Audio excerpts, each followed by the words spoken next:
Hello बच्चों, let's read the question. Make full page label diagrams of TS of male and female ascaris passing through the middle of body.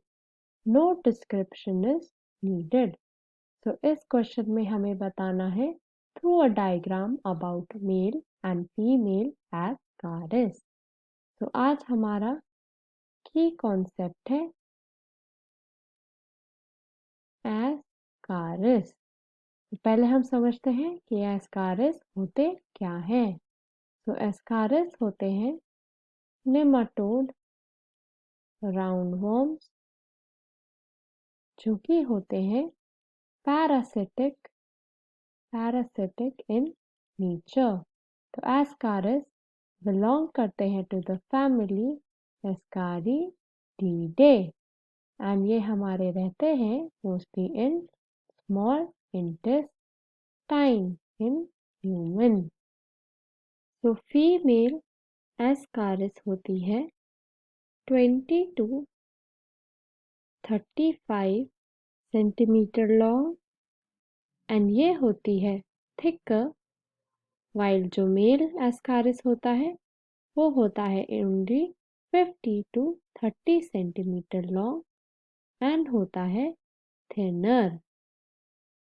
तो अब हम समझते हैं about their anatomy through diagrams. So this is TS of male ascaris and TS of female ascaris.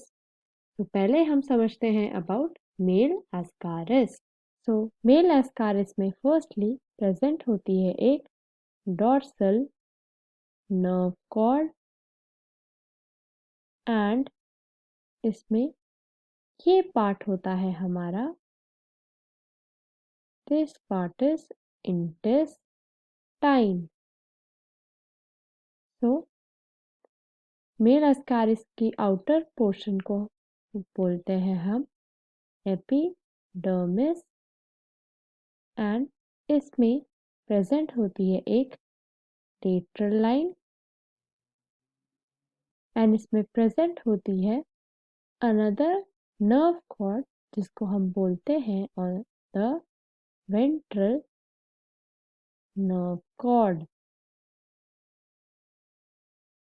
So male Ascaris में present होता है vas deferens and साथ में प्रेजेंट होते हैं हमारे टेस्टिस एंड ये सारे हमारे ऑर्गन्स प्रेजेंट होते हैं in the body cavity that is called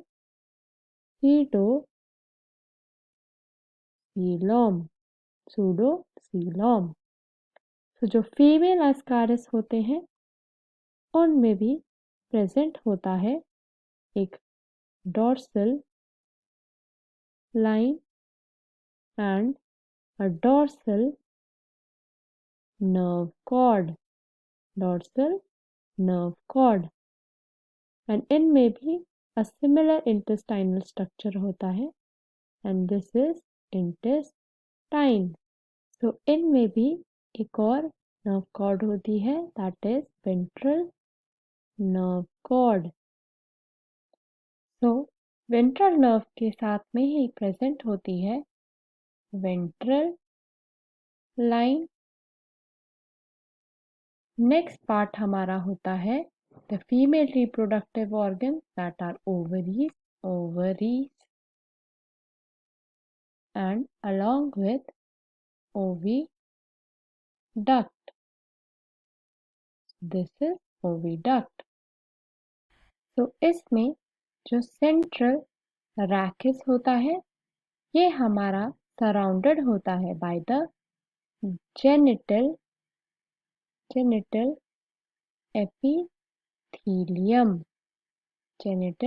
epithelium.